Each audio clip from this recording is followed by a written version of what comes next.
What I'm going to share with you today, you can do on your own time. I will give you something that I do pretty much with every career coaching client, 600 hours of coaching. My name is Piotr. I am a designer turned a leader turned a coach. Throughout all of these jobs, I realized that if we can communicate clearly, we tend to get further ahead. As a designer, at one point, it's not about how great your ideas are, but how clear are you conveying them and how clear are you getting the buy-in of the team. Hundreds of hours discussing this topic have made me come to a realization that there is a step before a CV and a portfolio that you should get really clear on value proposition. And once there, it's much easier to turn that content and that reflection into a CV, into a portfolio, into job interviews. And then later on, you can look at this and kind of ask yourself, how does it translate to my CV?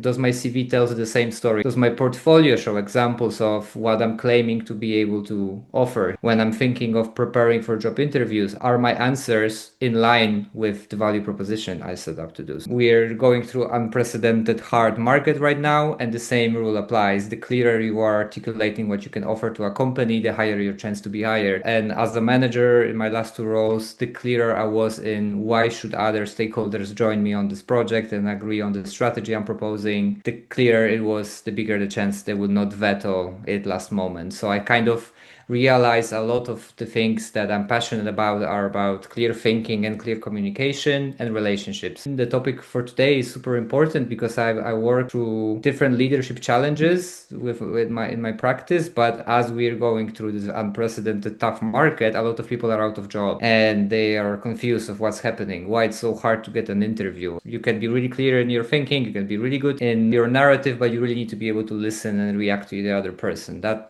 shaped me in my current idea for myself, which is coaching and mentoring. I want to share it with others so they can get clearer in what they offer to the world, because we need designers. Make a world a better place. I know it's a cliche thing, but I still believe we can. Amazing. It's time for you to show off your work and help us build this clear value proposition. This value proposition is a step before your application materials. The story behind it is pretty kind of typical for my practice, which there was a really great designer, really disappointed with what's happening. She's been missed out on promotion to a senior designer twice. And at this point, she realized it's not happening because companies started laying people off. So the emotional weight of sitting to her portfolio after 3 years of not touching it was just too high, and like all my attempts to help her figure out what can we do about her CV and portfolio was, oh, this is so hard, oh, that's too much. So I said, okay, so what can we do? If you could put everything a hiring manager needs to know and get excited on a single sheet of A4 paper, one pager proposal, she went up with it, and since then this exercise iterated and became the standard practice in my coaching. I was a designer and I was a design manager, and now I'm a leadership coach. I've started in 2017. Back then in Poland, there was no masters, no boot camps. You basically learn in the evenings and through the kind of stuff you can find online in English mostly. I came back to Poland from Lisbon, where I used to live in 2016, and I kind of like was really disappointed with my previous career, totally different idea. And I was thinking, okay, what can I do? I found about this UX, self-educated myself in 2017. I got my first job as a junior. Since then, I've been working through B2B, through B2C. I've designed an ATS. So everyone who can tell you that, oh, I didn't get the job because of the dreaded demonic ATS, don't believe them. They are not so smart. I've really seen them from like the inside. It's always a person. What if you want to complain about something, complain about a recruiter who's been three coffees, no lunch, and really tired and never did this job in their life and are trying to hire for it. Not to blame recruiters, it's just we need to be really crystal clear in our value proposition, because that are the people who are making those decisions. So it's not the ATSs that are the problem. My last two jobs was as a design manager, first at Contentful, then at TaxFix. And then at one point I have a realization that, listen, I really just like talking to people one to one. I ask them a question, I tell them a story, and their eyes glimmer and I see the new neural path in their brain. And I wanted to make it the whole thing. I left my job, did the risky thing, started a business purely doing that. And it's been my second year, 600 hours of coaching later, 80 clients later, I'm still here. survived. So I get a bunch of these little badges and certifications that you totally don't care about. I just put them on the slide because it's like it looks good to have a bunch of logos there. But I will not go in details. This whole kind of presentation is built around this one hard truth that I've noticed. That's the truth that people don't like to hear. Why can I just get a job? I'm totally qualified for a thing. I've done this before. Like, why can I just get an interview? My hypothesis is that looking for a job in 2025, it's a lot like building a business. Marketing, self-marketing is key. What does it mean is that you might have done this before. You might have been fully qualified, but if I cannot get it quickly in 30 seconds looking at your CV and a portfolio, I might not contact you. If I'm doubting, I'm not contacting. If I'm doubting, I'm not buying. If a business failed to convey their key value proposition for me in 30 seconds, I will not buy from them. It's simple as that. And it might sound unfair, but we do it all the time.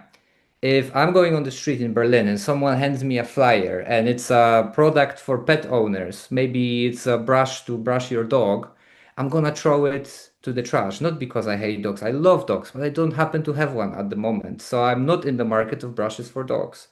Maybe around Christmas time, this could still work, but I would still be doubting it because in 30 seconds is something I filtered out, thinking that's not for me, right? And that's how our CVs and portfolios needs to work. They are less of an archive of what we have done. It's kind of contrary to the name. Curriculum vitae in Latin means like your whole life story, but in fact, I want it to be redacted to the 3 to 5 experiences that match this particular job that I'm looking for. I don't want to read all the things you've done in your life and all the courses you've done since like last 20 years.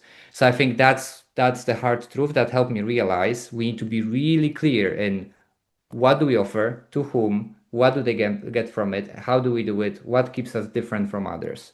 These are questions I'm asking all my clients while preparing to get a new job or to get promoted. And the approach is based on this concept of a value proposition that I told you about.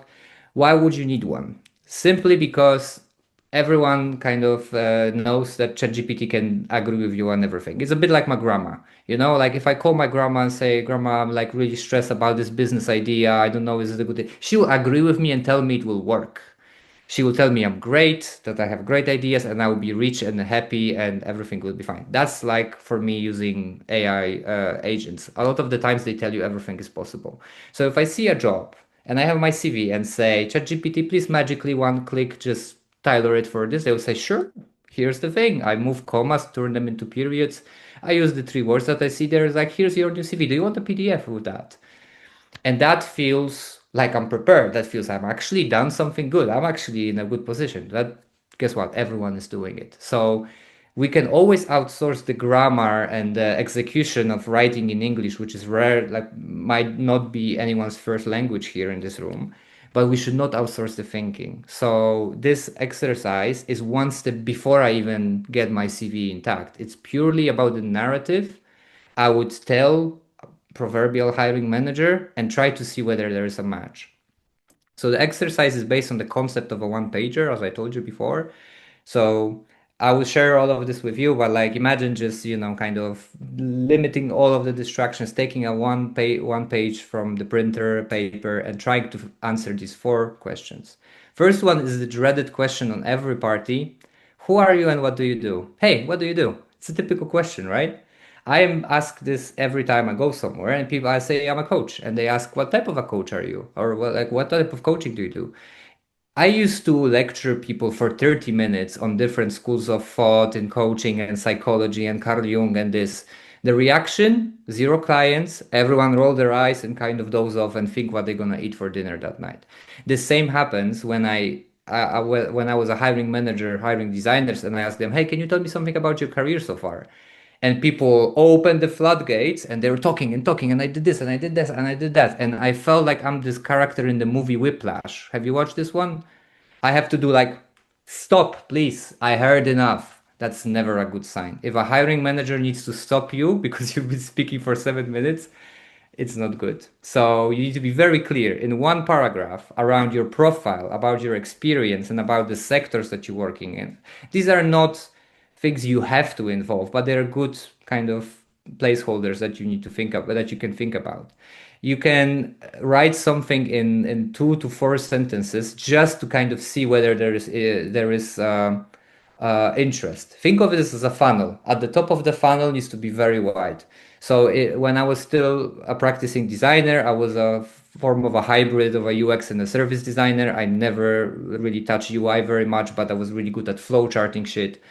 So, I would frame myself as a hybrid of those with a special knack for systems mapping because I like making sense of really confusing stuff. And then I would say a mix of my achievements and the kind of sectors I'm working with. I want to frame myself around Berlin because that's a foundational part of my career. And I've worked both growth teams, which is very fast, very small interventions, and internal services, which is long projects, a lot of stakeholder management. And that's it. I don't really need to go into the details here. What you don't want to do here is to explain what the designer does. If you're saying, hey, I'm a product designer and I'm working at the intersection of business needs, user needs, and like technical limitations, congrats, you've just told me what the role is about, but you haven't told me anything about yourself. So already in this question, we need to take a stance. We need to say, I'm a this type of a designer, I'm that type of a designer. More is confusing, clear is better.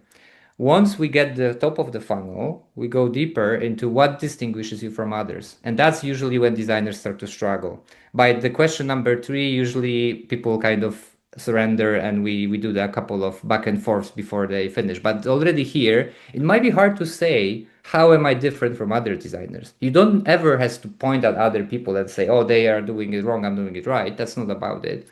But like really thinking about it, if I'm a high level service designer, UX designer, I want to answer around my specialty, around my strengths, and also around my preferences. I never liked UI, and I'm also bad with UI, and I don't have a graphic design background. So what I'm good at and what distinguishes me from others, I'm actually thrive in companies that have grown super fast without any supervision, and now someone needs to come and clean the mess. Think about introducing the design system, changing the internal systems, and rebuilding them. Things that are big in the scale, very messy. That's what I do. Would an agency hire me to kind of do the big, bold idea for their new client? Probably not. That's not my profile. So like we're always different from other designers, whether we like to admit it or not. It's just sometimes hard to figure out what makes us a special type of a designer. So I was to prepare for this, I kind of imagined that I would try to answer around the idea of zooming in and out. As a service designer, you're working very zoomed out. You see everything connected, it's a blueprint kind of a thinking. And as a growth designer, you're very zoomed in, like this little interaction or this micro copy could be changed, right? Someone who can do both of those things is great to help the company make sense of the mess, but actually don't waste time redesigning the whole thing in the next year. Let's just do little interventions where we identify the system is really broken. So that might be someone's cup of tea, and a hiring manager might say, at a maybe B2B SaaS company might say, like, yeah, that's precisely what we need. And as I said in the before, like in the agency, they might say, nah, I'm actually want someone who's innovative, big kind of idea, bold thinking person. That's fair. We're never going to get all the jobs we apply to. That's just a part of the game. So here's the dreaded number 3. What value do I bring for the business? For the first 2 questions, I was really speaking about myself. I'm this and I'm doing that and I like doing this and I'm good with that. If now we're switching the table, because in the end we are user-centered designers, this narrative is centered toward a receiver, so a hiring manager who's listening to us. We said enough about what we do. What do they get? Do you help the company make money? Do you help them save money? Do you help them see what they are not seeing? Do you help them to avoid typical problems that come with being at the phase that you have already been and they are not? Like try to kind of frame the value of hiring you as a form of a business benefit and not just a salary I need to pay for. So mostly is a business impact. And I don't mean I improved the conversion rate by 13% last quarter. If you can have that, great. You're one of the 1% of designers who can articulate their impact in numerical ways. But if you've designed something that wasn't there before, like I've designed a whole new product from scratch in my second company, I was a designer. I'm gonna put it in my CV and I'm gonna link to the sub page on their marketing website said, I did this. I've run the discovery, designed it, and helped to deliver it. That's my product, right? That's my impact. It's different than saying I've contributed to multiple projects in design, right? That means nothing or everything. So metrics, obviously, very welcome if you have them. Remember about 0 to 1 metrics. There was nothing, there is something. There was no design system, I've designed design system. Like this feature didn't exist, I've done it, right?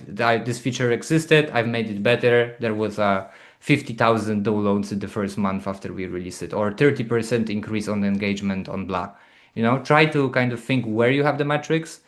Don't fall for the idea that for all of your bullet points in the CV, you have a nice number. It's just unrealistic. Like, try to find it, but no one really has that CV. If they have, it's probably a fake. Achievements of every sort, like won an award or run this design sprint for 15 people, and that, kickstarted the strategy for the next quarter. All of this needs to kind of make place there. So I will, in my narrative, I'm kind of fluffy here. I think I could have done a better job, but basically I was trying to kind of say how this zooming in and out is my practice, but it really helps the company avoid waste and save time. So at this, when you already have a mess and developing a new software takes 3 times longer because you have developers need to make sense of that mess, I can help to avoid that by just like cutting corners around the mess in the system and focusing only on the cost-effective solutions. I think the achievements and the metrics would look better in the CV, but if you already kind of know what you can show, you can put it here. And then the fourth one meant to balance the hardship of answering number 3. So 4 is a cherry on top of a cake, right? What are my skills, methods I like to use, or techniques? It's meant to be simple. It's meant to be like a bullet point list of the thing. And here we have the whole page. So here's just, we're just bragging, I am really good at service blueprinting and I can talk to every stakeholder and make them fall in love with me, proverbially, of course.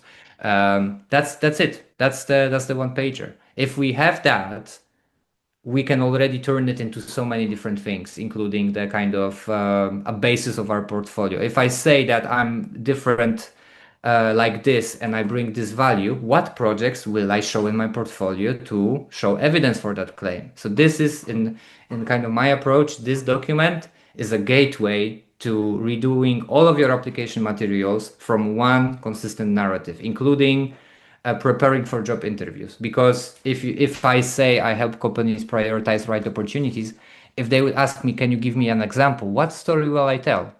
Yeah, so that's how it all comes together. So let's talk about your value proposition and questions you might have for this exercise. As I say, I will share with you, or Carla will share with you after this talk, and please don't feel like you need to have it answered right now. It typically takes me 2 to 3 sessions to get a person to a point where they're happy with it, and we can work it through into their CV. So it's meant to be hard. What questions would you have? One is like in marketing, the idea there is that we talk about them, and then we talk about us, right? So we tell what we like about them, we tell what is actually impacted us, and so on. So why it's the number 3 on this value proposition? Should I also should I take some profit from putting 3 in the first place and then doing the rest, or what do you think about that? Yeah, I think like that's very true when it comes to sales process.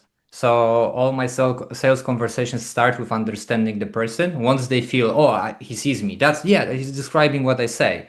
This is where I make it about myself, and I tell a person, this is how I would solve your problem if you choose to work with me.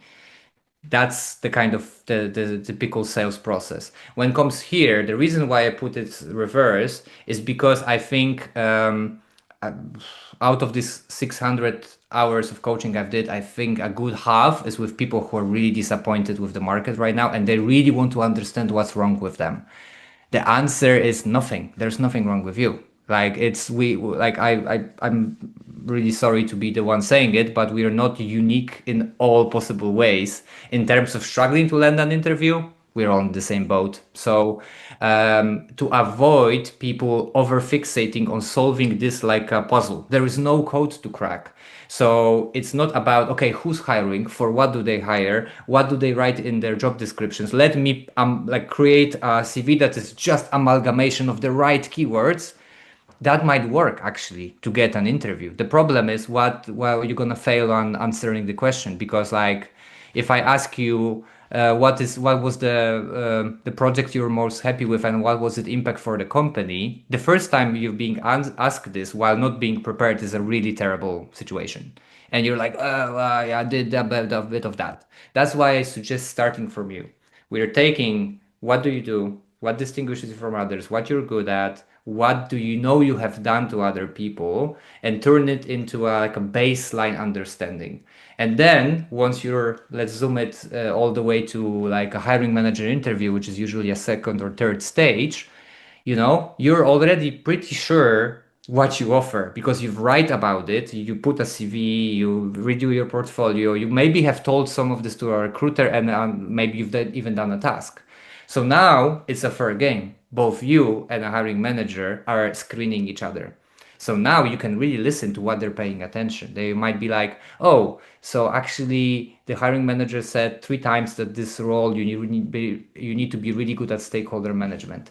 Then you mention that, but you know what's your core. Instead, if you started from, okay, what will work, you might get to the first stage, but it's really kind of empty in the core. So that's the only reason why I kind of do it here. And also, Carla, as a coach, I always start with believing people already have all the answers. So I'm not here to just advise from the bottom of my experience, but I first try to pull the greatness that you have inside, but you might not see. And then once kind of we did this step, once they have a basic CV ready, actually my second step is to gather like 20, 30 CVs, cluster them in different categories, and adjust versions of CVs to the clusters. Not to a job, because realistically, job descriptions will not be that different from each other, but between a senior job and a mid-level job, you have a ton of a difference. So it's better to have two versions of a CV prepared, but you need to have a baseline somewhere, and that baseline is this exercise. Wow, like yeah, you more than answered the question, and you brought me a lot of other ideas here and thoughts. Karina just added to the chat her question. She asks, as a junior designer, I don't have a concrete experience to sell my work other than the case studies. Like so many designers are there, right? And so how can I sell myself and talk about my transferable skills in my value proposition? That's an excellent question. Yeah, that's a problem, the junior problem. Very typical. I think it's two way. So for the CV, you try to reframe every job that is not the job of a designer through a designer lens. So whether you were a HR business partner or maybe a recruiter or a staff member in the school, you try to kind of look for activities that were design friendly. If you have done a curriculum to teach children English, you have to research the needs of both the kind of the maybe the parents or maybe the staff members or the kids, and you need to design the kind of the process of them learning it, right? So basically, you're trying to describe non-design tasks in a design way. That's a CV thing, and honestly, that's wait, you received a request. Okay, sorry. So I feel like that's the first part. It's really hard when you don't have concrete experience, and it's easier to get a job as a junior on your potential once you pass the first stage and you start talking to a person. But I don't really have like there's no magic here. You basically the situation is harder when you don't have experience. Once you have a little bit of that, it carries you through. When it comes to a portfolio though, if you have case studies, the important thing is to understand what a case study needs to entail. And that's a whole other topic, but maybe for the sake of like giving you kind of breadcrumbs that you can follow yourself, there is a typical format called the STAR model. McKinsey coined it in the 80s. STAR model comes is an acronym of 4 letters: situation, task, action, result. So these 4 letters are not meant to be the sections of your case study. You don't have to. You don't have to name your headings like that, but it needs to be a part of your structure. Most designers I know in their case studies and in the job interviews, they only live in the letter A, right? Action, which is the whole design process. I did the research and then I did this and then we prototype and then we did this and then we did this and then we did, I'm done. And sometimes I wanted to ask a question. Okay, what was the company you're working at? What was the problem? How did you know it was a problem? Okay, what did you set out to do? What is actually the kind of goal here? How did you measure that? And then what happened? So, like a good way of thinking of your case study, you probably already have the letter A, all of your actions and kind of artifacts of the design process ready. Is the three other letters. Situation is the type of a company I was working at, the problems that they are facing, the kind of how this project I'm working on came to be. The task is a particular goal that this project had that I, as a designer, set out to do. And the most important thing is the result. So, what happened? Once I delivered the Figma file, what happened? Did I test it with someone? Did developers have questions? Was it developed and released? One of my clients was probably the only person ever in that universe have one kind of attempt at like something so crazy and that will never happen again. But I was mentoring him and he was a junior after bootcamp and he landed a senior job straight away, which was like crazy thing. He was very underpaid senior and I laid off 9 months later. So probably company kind of was a little bit too aspirational. But what worked for him to get hired in the first place was that his case studies were three. One was a typical bootcamp project that everyone has seen 1,000 times and doesn't want to see again. Second was a volunteering project where he volunteered for a refugee organization and built a whole app for iOS. No one have paid him a dime for it, but you can download the app. And he made sure in his case studies that is a real project with prototypes, with videos, with GIFs, with a link to a freaking app store that you can see. How many junior designers can say, I've designed something that you can download, right? And the second thing was, the third project was a hackathon. So he traveled to the south of Germany to participate in a hackathon and had a really good group and they designed something that they could later put in as a prototype that again, he can embed in his portfolio and it felt real. That's probably what makes us difference. That would be my hypothesis. And we need to remember this was way before Lovable and AI being so good at like doing stuff quickly, right? It does. So that's how you need to kind of think about it. When I'm doing my case studies, it's really the results that I'm looking for. And by results, I don't mean the last high fidelity prototype. I mean what happened once the prototype left my Figma file and spread into the world. As a really, really, really, really junior, like a career changer who just finished a bootcamp, still there is something to say there, mostly about your own development. So no one no one is blind to the kind of the LinkedIn or a CV that they receive. So if I see someone have never done this job before and I'm still willing to talk to them, I know they haven't had any commercial impact before, but I still want to understand how they think about themselves and connecting design to business. So sometimes a reflection like in the results section of your case study, a reflection like, after kind of delivering this and learning that blah, blah, blah, I wouldn't do it again. I've learned a lot in this project because I feel, it was the first time I've did user testing and I've kind of learned that it's important to stay, I don't know, consistent with the moderation guide to ask those 10 users always the same question and not improvise. That's way better than just saying, here's the last prototype, that's what I did, hire me. Like there is a form of a closure to this story.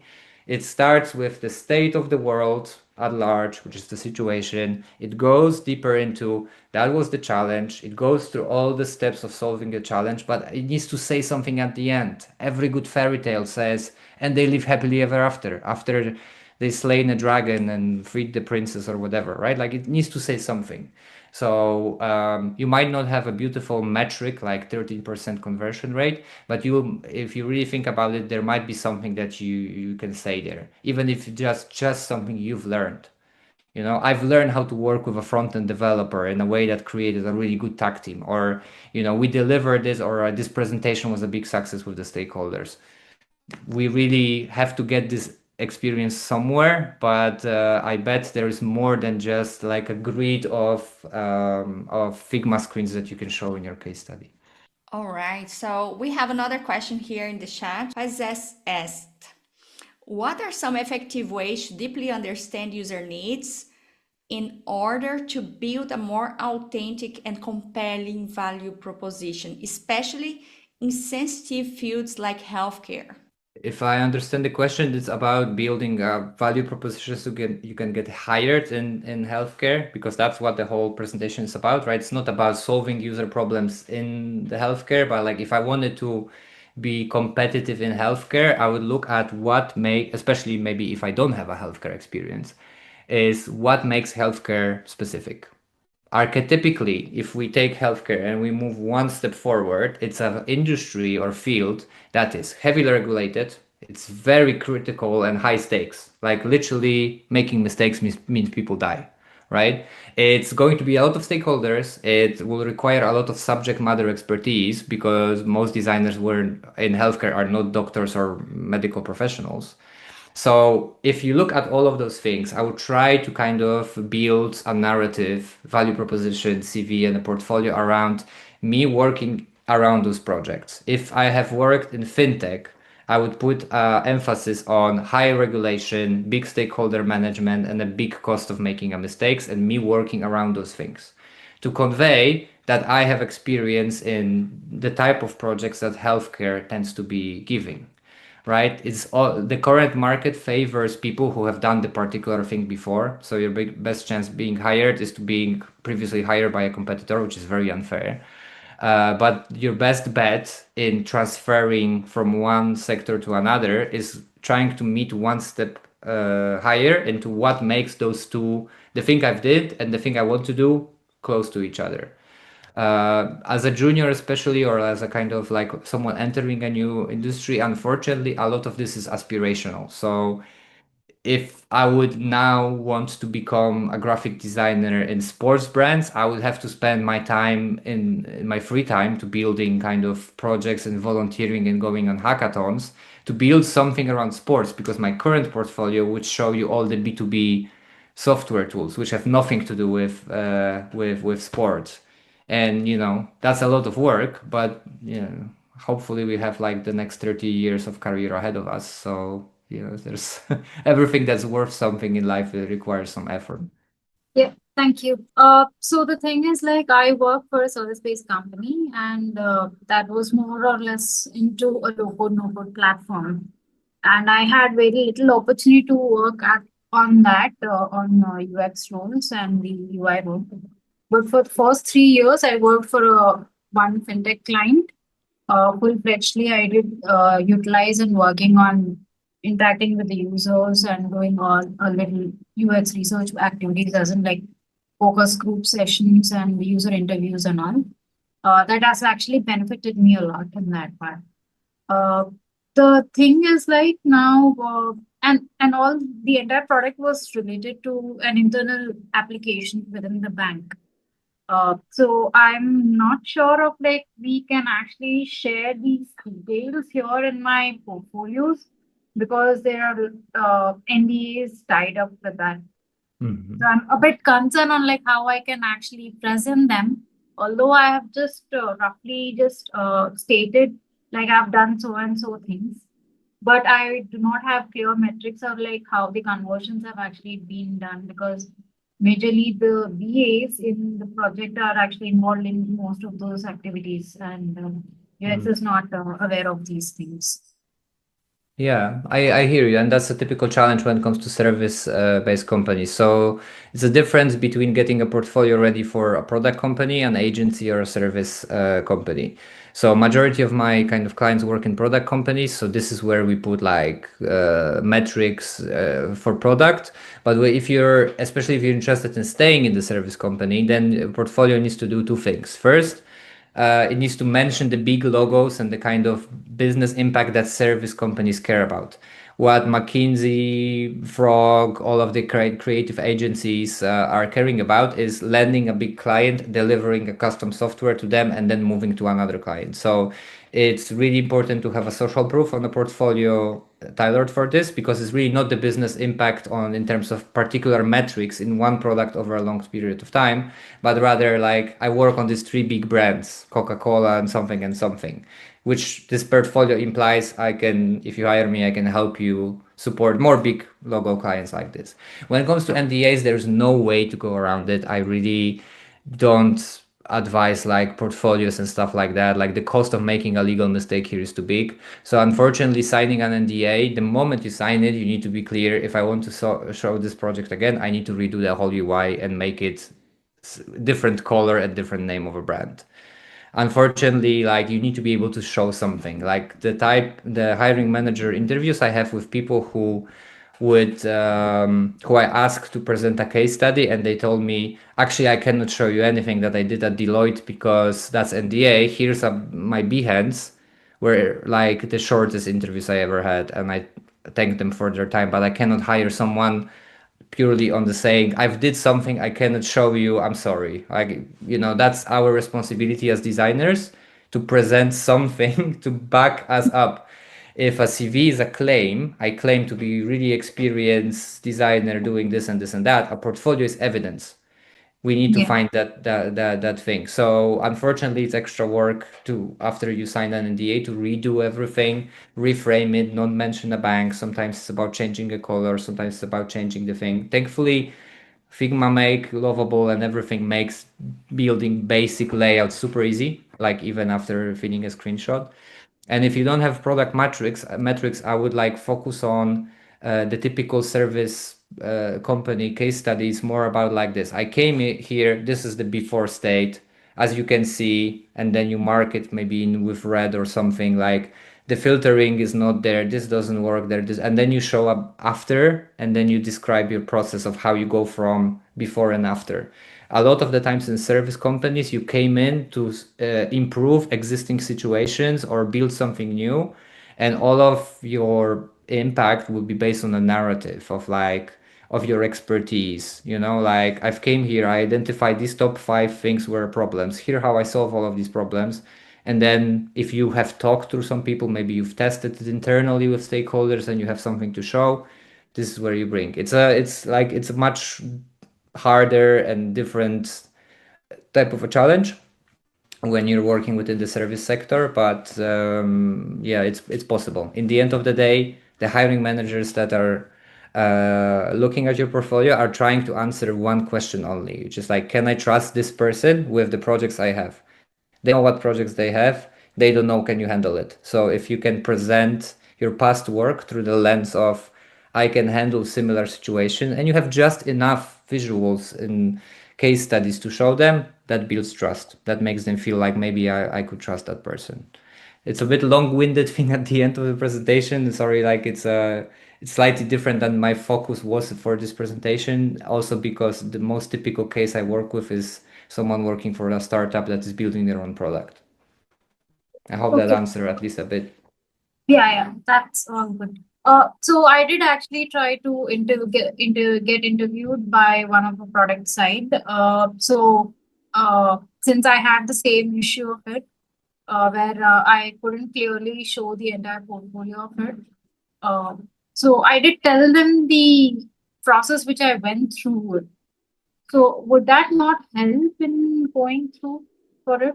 You need to have something to show them. And design is a type of a job where show is more than tell. Actually, like show opens the doors and tell helps you get through the doors further. That's the reality of it. Like I know it's unfair that you feel like you have so much work I cannot show, but like from another perspective, as a hiring manager, many times I've been on the receiving end, and I felt like, okay, but then I have people who can show me their work and they can walk me through, and that makes me trust that risky decision more than the people who swear that they can but they cannot show me anything. So it's never personal. It's more of like, as a hiring manager, I have this particular budget to invest in solving of my problem, and if I invest in something wrong, in 3 months I have to fire this person, which is a very stressful thing no one wants to do. And then I need to rehire again. And maybe I get into trouble from my manager hiring the wrong person and then having to clean up the mess. So like that's why hiring managers are oftentimes playing it safe and not giving chances. Not because they're bad people, but because it's a specific problem I'm solving for, right? It's like hiring, jobs to be done. It's a useful theory here, right? I'm looking for a designer to fill a gap in my team.